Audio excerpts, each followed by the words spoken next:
Guys welcome to my YouTube channel Namaste history. आज हम पढ़ने जा रहे हैं यहाँ पे बहुत ही इंपॉर्टेंट टॉपिक जिससे बहुत सारे क्वेश्चंस आते हैं। तो चलिए वीडियो को स्टार्ट करते हैं और देखते हैं कोलकाता नहीं, this topic related to municipal corporation और कौन से पार्ट में है, किस शेड्यूल में है। तो ये सारी चीज़ें आज हम देखेंगे।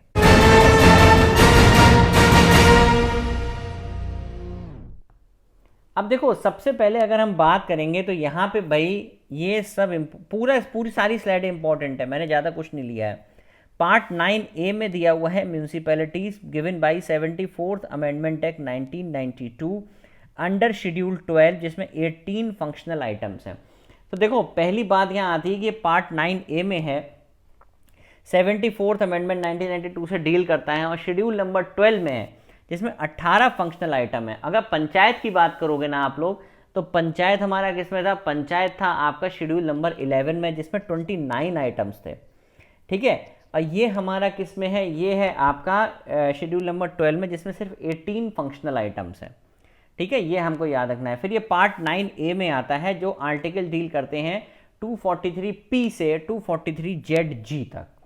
तो अगर आप बात करो तो पहली म्यूनिसिपल कॉरपोरेशन, ये क्वेश्चन बहुत आता है कि फर्स्ट म्यूनिसिपल कॉरपोरेशन आपकी कहाँ आई, स्थापित हुई थी? तो मद्रास में हुई थी इन 1687। तो फर्स्ट म्यूनिसिपल कॉरपोरेशन कहाँ एस्टेब्लिश हुई थी? चेन्नई या मद्रास में हुई थी इन द ईयर 1687, और उसके बाद 1726 में कलकत्ता और मद्रास में सेटअप हुई थी क्या? Municipal corporation. ये क्वेश्चन बहुत आता है, ये दिख रहा है ना आपको। Father of local self government, तो father of local self government कौन है? Lord Ripon. Father of local self government कौन है? Lord Ripon. कैंटोनमेंट एक्ट कब पास हुआ था? 1924 में कैंटोनमेंट एक्ट पास हुआ था। जैसे राजीव गांधी ने वहां पे कोशिश करी थी, 64th अमेंडमेंट बिल लेके आए थे पंचायत के लिए, ऐसे ही राजीव गांधी लेके आए थे 65th अमेंडमेंट बिल इन 1989 इन लोकसभा। फिर ये बिल पास नहीं हो पाया। फाइनली पीवी नरसिम्हा राव की गवर्नमेंट में 74th अमेंडमेंट पास हुआ, जो कि हमें डील करता है किससे? म्यूनिसिपैलिटी से। तो आप याद रखना, नरसिम्हा राव साहब की गवर्नमेंट में पंचायती राज सिस्टम भी पास हुआ और म्यूनिसिपैलिटी सिस्टम भी पास हुआ 73rd और 74th अमेंडमेंट से। ठीक है, तो राजीव गांधी ने इंट्रोड्यूस किया था 65th अमेंडमेंट बिल इन 1989 यहाँ पे लोकसभा में।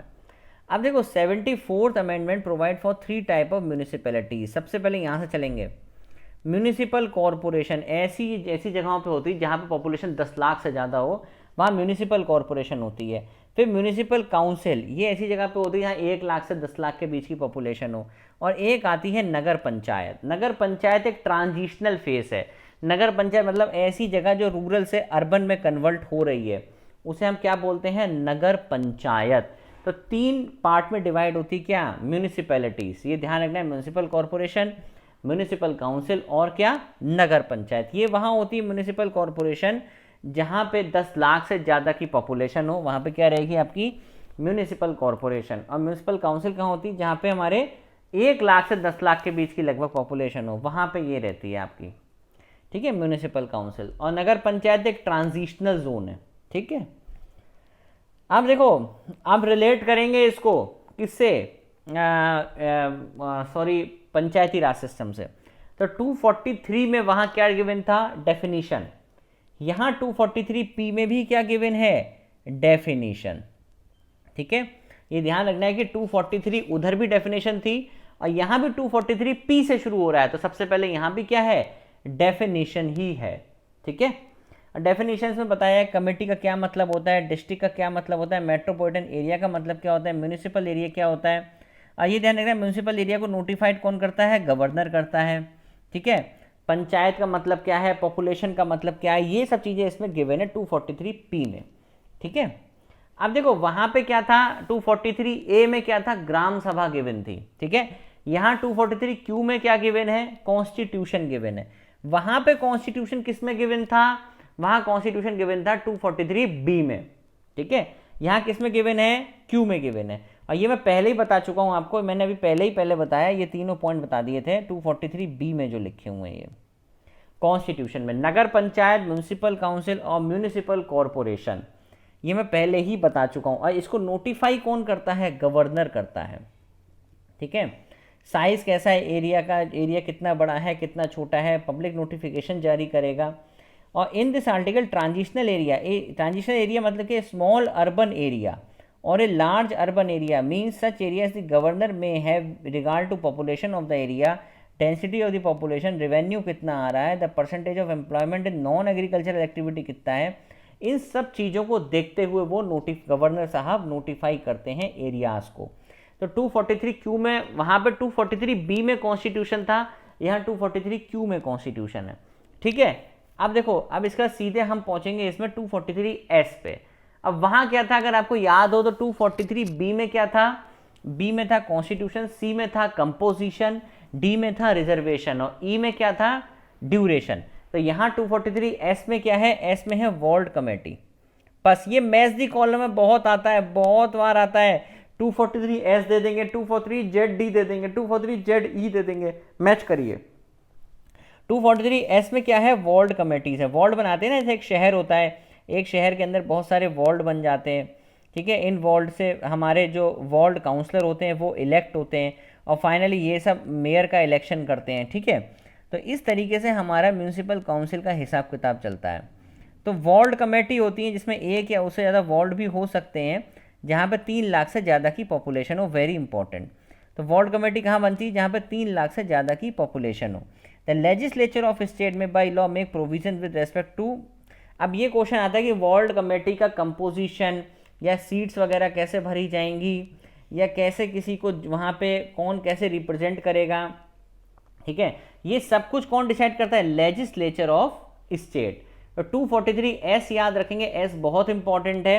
एस डील करता है composition of the ward committee, seats कैसे अलॉट होंगे वार्ड कमेटी में। ए member of municipality representing A ward with in the territorial area the ward committee shall be member of that committee. Where a ward member committee consists of one ward, the member represents the ward in that municipality, 2 or more ward member represent such ward। अब देखो, इतनी detail में आपसे कुछ भी नहीं पूछा जाएगा। ठीक है, हमें याद रखना है 243 एस में क्या है, वार्ड कमेटी गिवन है और इसको नोटिफाई करने के लिए लेजिस्लेचर ऑफ स्टेट की जरूरत है। ठीक है, अब एस के बाद क्या आएगा, MNOPQRST, टी की जरूरत नहीं है, हम सीधे आते हैं यू। तो हमें EU ध्यान रखना है, ई उधर भी ड्यूरेशन ऑफ पंचायत है, इधर भी ई क्या है, ड्यूरेशन ऑफ म्यूनिसिपैलिटी। बिल्कुल बिल्कुल सेम है, कोई फर्क नहीं है। देखो, पहली बात तो 5 साल के लिए होता है। ठीक है, अब मैंने पहले भी आप लोगों को बताया था कि अगर मान लो 5 साल का टाइम पीरियड है, ठीक है, अब 5 साल के टाइम पीरियड में क्या हुआ कि 4.5 साल पे ही पंचायत डिसॉल्व हो गई, सॉरी म्यूनिसिपैलिटी डिसॉल्व हो गई। तो उस कंडीशन में क्या होगा कि जो बचे हुए जैसे मान लो 6 महीने रह गए इलेक्शन के लिए और 6 महीने में ही ये डिसॉल्व हो गई, तो भैया जो 6 महीने डिसॉल्व हुई है ना, वो 6 महीने तक अपना काम जो डिसॉल्व वाली है वो ही कर ले। लेकिन अगर 1 साल है या 2 साल है, मान लो 5 साल के लिए चुनाव हुए और 3 साल में ही आप क्या हुआ, म्यूनिसिपैलिटी डिसॉल्व हो गई, तो इलेक्शन होंगे। और इलेक्शन कितने टाइम के लिए होंगे, सिर्फ 2 साल के लिए, रिमेनिंग पीरियड के लिए इलेक्शन होगा। लेकिन अगर टाइम मान लो बचा है 4 महीने, 3 महीने, 5 महीने, 6 महीने तक, अगर 6 महीने से कम का समय बचा है इलेक्शन होने में, और तो उस कंडीशन में हमारे जो चुनाव होंगे, हमारे चुनाव नहीं होंगे और वो 6 महीने तक वो ही जो डिसॉल्व म्यूनिसिपैलिटी है वो ही काम चला लेगी, ये लिखा गया है। 243 यू किससे डील करता है, ड्यूरेशन, जो अभी मैंने बताया। वी में डिस्क्वालिफिकेशन है, यहाँ हमें याद रखना है कि भैया 21 ईयर्स ऑफ एज होनी चाहिए मैंडेटरी। 21 साल से ऊपर का बंदा म्यूनिसिपैलिटीज़ के इलेक्शन लड़ सकता है, इसमें और कुछ नहीं गिवन है। ऐसा क्यों इसमें दिया गया है, क्योंकि अगर देखो क्वालिफिकेशन के लिए क्या होना चाहिए, क्वालिफिकेशन के लिए वो लेजिस्लेचर ऑफ स्टेट का इलेक्शन लड़ सके। लेकिन जब MLA बनने के लिए एज लिमिट क्या है, 25 साल, 25 साल एज लिमिट है। लेकिन इसमें क्या है कि ये एक्सेप्शन है, बाकी सब चीज़ें तो सेम है, लेकिन एज हमारी 21 साल वाला भी इलेक्शन लड़ सकता है। ठीक है, अब देखो V के बाद आता है Y, X हमने नहीं लिया, X इंपॉर्टेंट नहीं है, उधर का I और इधर का Y। 243 I में भी फाइनेंस कमीशन है स्टेट का और 243 Y में भी स्टेट का फाइनेंस कमीशन है, दोनों का सेम ही काम है। Finance commission under article 243 I shall also review the financial position of the municipalities. ये किसे रिपोर्ट देगा, गवर्नर को। तो फाइनेंस कमीशन यहाँ पे स्टेट फाइनेंस कमीशन किसको रिपोर्ट दे रहा है, गवर्नर को दे रहा है। तो प्रिंसिपल्स क्या क्या होंगे, डिस्ट्रीब्यूशंस है between the state and the municipality, net proceed और टैक्सेस, कैसे कैसे ड्यूटीज असाइन करनी है, कितना पैसा म्यूनसिपैलिटी को कंसोलिडेटेड फंड ऑफ स्टेट से देना है, कितना पैसा कंसोलिडेटेड फंड ऑफ स्टेट से देना है, ये सब चीज़ें देखी जाती हैं। कैसे फाइनेंशियल पोजीशन की इम्प्रूव करी जाएगी, या कोई ऐसा matter refer to finance commission by the governor, या म्यूनसिपैलिटी के लिए कोई ऐसा मैटर जो गवर्नर ने फाइनेंस कमीशन को भेजा हो। The governor shall cause every recommendation made by the commission under this article together with an explanatory memorandum as to action taken thereon to be laid before the legislature of state. यहाँ 243 में भी finance commission बनाया जाता है, 243 में भी finance commission होता है। ये दोनों सेम ही है पंचायत और म्यूनसिपैलिटीज़ के लिए। अब उधर आई में फाइनेंस कमीशन था, इधर वाई में फाइनेंस कमीशन है, तो इधर जेड में क्या होगा, ऑडिट, उधर क्या होगा, जे में audit. Audit of accounts of municipality, the legislature of state में by law make provision with regard to maintenance of accounts. ठीक है, जेड में हमारा क्या हो गया, ऑडिट। उधर आई वाई याद रखना है, आई वाई, ठीक है, आई में फाइनेंस कमीशन और वाई में फाइनेंस कमीशन, फिर जे में उधर ऑडिट, इधर जेड में ऑडिट। ठीक है, अब इधर क्या आएगा, जेड ए, उधर क्या था, के, तो इधर वहाँ पे 243 के में इलेक्शंस थे, या 243 जेड ए में इलेक्शन होंगे। और इस इलेक्शन को कौन करता है, ये बहुत इंपॉर्टेंट है, स्टेट इलेक्शन कमीशन। इसके मेंबर्स को अपॉइंट कौन करता है, गवर्नर अपॉइंट करता है, ये इंपॉर्टेंट है। कौन अपॉइंट करता है, स्टेट इलेक्शन कमीशन, ये मेंबर कराता है। ठीक है, इसको हमें याद रखना है। और इसका रिमूवल का प्रोसेस वही है जैसे कि चीफ इलेक्शन कमिश्नर का रिमूवल होता है इम्पीचमेंट के थ्रू। अब 243 जेड सी, अब उधर क्या था, 243 हमारा के में इलेक्शन हो गया, एल हमने नहीं पढ़ा था, इंपॉर्टेंट नहीं है। एम था उधर कि कहाँ कहाँ अप्लाई नहीं होगा, part not to apply to certain areas. ऐसे ही यहाँ पे क्या है, जेड सी, बिल्कुल वही क्रोनोलॉजिकल ऑर्डर चल रहा है। जैसे कि दार्जिलिंग में गोरखा हिल्स है, यहाँ पे अप्लाई नहीं होता है, लेकिन हाँ पार्लियामेंट अगर चाहेगी तो शेड्यूल्ड एरिया और ट्राइबल एरियाज़ में भी इसको लगा सकती है, लेकिन उसके लिए वहाँ पे 2/3 अमेंडमेंट से पास कराना पड़ेगा। तो देखो उधर अगर आप 3 जगह अगर आपको याद हो, किसी ने सही से पढ़ा हो, तो नागालैंड थी, मेघालय था और मिजोरम था, जहाँ पे पंचायत सिस्टम नहीं है। लेकिन यहाँ पे इन्होंने सिर्फ दार्जिलिंग गोरखा हिल्स काउंसिल दी है, यहाँ पे दार्जिलिंग गोरखा हिल्स काउंसिल है। और पार्लियामेंट अगर चाहे तो इन शेड्यूल एरिया और ट्राइबल एरिया में आर्टिकल 244 के हिसाब से कुछ लॉज पास करके यहाँ पे लगाई जा सकती है ये म्यूनसिपैलिटीज। 243 जेड डी से आएगा डिस्ट्रिक्ट प्लानिंग कमेटी, और जेड ई से आएगा मेट्रोपॉलिटन प्लानिंग कमेटी। ये अभी हम देखते हैं, ये बहुत इंपॉर्टेंट है, जेड ई और जेड जी। देखो हर स्टेट में क्या होगा, in every there shall be constituted in every state, हर डिस्ट्रिक्ट लेवल पे एक डिस्ट्रिक्ट प्लानिंग कमेटी बनेगी जो to consolidate the plans prepared by the panchayat and the municipalities. तो ये डिस्ट्रिक्ट प्लानिंग कमेटी क्या करेगी, पंचायत और म्यूनसिपैलिटीज के प्लान्स को देखेगी। लेजिस्लेचर ऑफ स्टेट ने क्या बोला है, composition of the district planning committee, the manner in which the seat in such committee shall be filled, not less than 4/5 of the total number of member of such committee shall be elected and from among the elected member of the panchayat at the district level and of the municipality in the district in proportion to the ratio between the population of the rural areas and that of urban areas in the district। तो 4/5 member जो होंगे वो elect करे जाएंगे, इसमें लगभग 80% member इसके elect होंगे। ठीक है, तो ये लेजिस्लेचर ऑफ स्टेट डिसाइड करेगा। ये इंपॉर्टेंट आ जाता है, डिस्ट्रिक्ट प्लानिंग कमेटी में कितने मेंबर्स, तो 4/5 मेंबर क्या होंगे, इलेक्टेड होंगे। ठीक है, अब इसके फंक्शन क्या है, regard to matter of common interest क्या क्या है पंचायत और म्यूनसिपैलिटी का, प्लानिंग क्या है आपकी, natural resources, integrated development of infrastructure, ये सब देखते हैं। The chairperson of every district planning committee shall forward the development plan as in such committee to the government of the state, मतलब उस राज्य की गवर्नमेंट को वो भेजेगा, मतलब लेजिस्लेचर ऑफ स्टेट को भेजेगा। तो भैया डीपीसी याद रखना है, डिस्ट्रिक्ट प्लानिंग कमेटी बहुत इंपॉर्टेंट है। कितने मेंबर होते हैं, 4/5 मेंबर इसमें क्या होंगे, not less than 4/5 of the total number of member of such committee shall be elected. उसमें क्या होगा, पंचायत के मेंबर होंगे और म्यूनसिपैलिटीज के भी मेंबर होंगे। अब देखो इसके बाद आता है जेड ई, मेट्रोपॉलिटन। मेट्रोपॉलिटन में क्या होगा, there shall be constitute every metropolitan area metropolitan planning committee.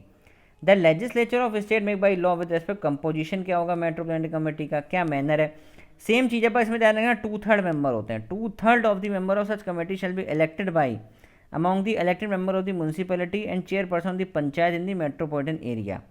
तो यहाँ हमें याद रखना है बट 2/3 है, वहाँ क्या है 4/5 है। ये इंपॉर्टेंट डिफरेंस है मेट्रोपॉलिटन एरिया कमेटी में।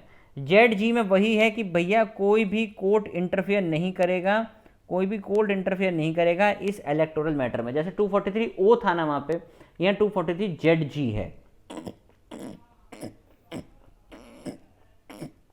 ठीक है। The validity of any law related to delimitation of constituency, allotment of seats, तो ये सब चीज़ें क्या आएंगी, इनको हम कोर्ट में क्वेश्चन नहीं करेंगे, ठीक है। No election to any municipality shall be called in question except by an election petition. अब वो भी आप इलेक्शन पटिशन किसे दोगे, वो भी आप इलेक्शन पटिशन, एक मिनट, वो भी आप इलेक्शन पटिशन किसे दोगे, वो भी आप इलेक्शन पटिशन उसे दोगे जिसे लेजिस्लेचर ऑफ स्टेट बताएगा। तो देखो पंचायत के और म्यूनसिपैलिटी से आर्टिकल एक बार साइड से लिख लेना, ये बहुत इंपॉर्टेंट है, मैथ्स दी कॉलम में बहुत बार क्वेश्चन आते हैं, ठीक है। आई होप वीडियो आपको पसंद आई होगी। Do like share and subscribe my channel and thank you very much.